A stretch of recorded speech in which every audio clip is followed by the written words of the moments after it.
सहेली बनी भाभी। चारू और ईरा बहुत ही अच्छी सहेली थी। बचपन से दोनों साथ खेलती, साथ ही स्कूल जाती। ऐसा करते करते दोनों कॉलेज पहुंच गई। दोनों हमेशा ही साथ रहती। चारू बहुत ही समझदार और शांत स्वभाव की थी। ईरा चंचल थी, उसे बहुत जल्दी गुस्सा आ जाता था। जब भी ईरा गुस्सा करती, चारू हमेशा उसे शांत कर देती। उनकी दोस्ती कभी भी नहीं टूटी। दोनों के परिवारों में भी अच्छे संबंध थे। ईरा की माँ की मृत्यु बहुत पहले हो गई थी, इसलिए घर को ईरा ने ही संभाला हुआ था। ईरा के पापा और भैया उसका बहुत ध्यान रखते थे।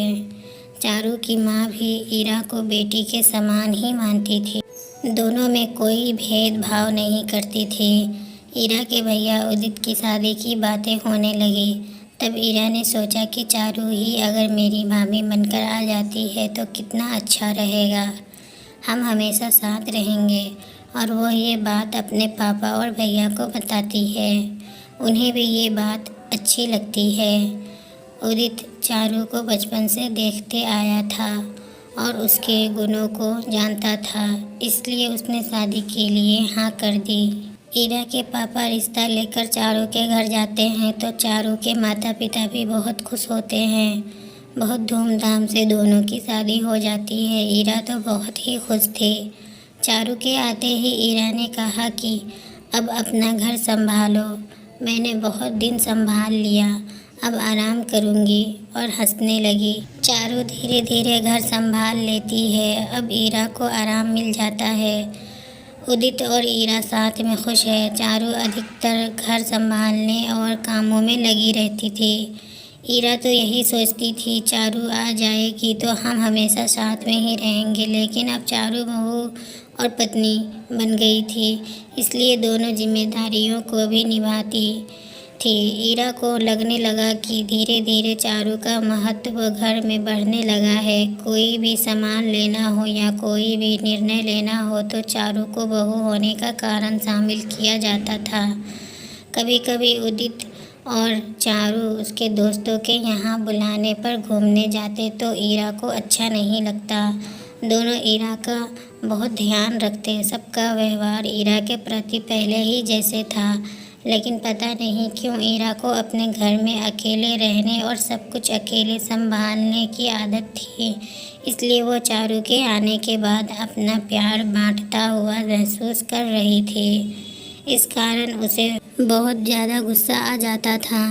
धीरे धीरे उसके मन में चारू के प्रति ईर्ष्या की भावना उत्पन्न होने लगी। उनमें धीरे धीरे दूरियां आने लगी। चारू को ये बात बिल्कुल भी समझ में नहीं आती थी। वो तो सबका बराबर ध्यान रखने की, समय देने की कोशिश करती। उसके परिवार के प्रति भी कुछ जिम्मेदारियां थी, जिसके कारण वह पहले जैसे हीरा के साथ हमेशा नहीं रह पाती थी। कभी ऐसा होता कि उदित के ऑफिस के किसी के यहाँ कोई कार्यक्रम होता जिसमें पति पत्नी को जाना होता तो दोनों चले जाते। ये बात ईरा को बिल्कुल भी अच्छी नहीं लगती। वह नादानों के जैसा व्यवहार कर रही थी। उसने चारू से बात करना एकदम कम कर दिया था। चारू पूछती रहती लेकिन वो नहीं बताती थी। अब ईरा के लिए भी रिश्ते आने लगे। विनय के साथ ईरा का रिश्ता तय हो गया। चारू ने शादी की सारी तैयारियां बहुत ही अच्छे से की और धूमधाम के साथ ईरा और विनय की शादी हो गई। जब ईरा अपने ससुराल पहुंची तो उसने देखा कि वहां उसे कितना महत्व दिया जाता है। उसकी भी नंदे थी जो हर काम में उसके साथ रहती थी। उसके परिवार के लोग उसकी भी सलाह लेते थे। उसकी नंदे उसका बहुत ही ज़्यादा ध्यान रखती थी। उनके मन में कभी भी ईरा के लिए जलन की भावना नहीं आती थी। अब ईरा को पति पत्नी के रिश्ते का महत्व समझ में आया कि पति पत्नी का रिश्ता अलग होता है, जिसमें दोनों को एक दूसरे के साथ समय देना ज़रूरी होता है। उसके ऊपर भी जब घर की जिम्मेदारियां आई तो उसे भी अपने कर्तव्य का बोध होने लगा। तब उसे चारू की बातें याद आने लगी। वो सोचने लगी, मैंने चारू को कितना परेशान किया।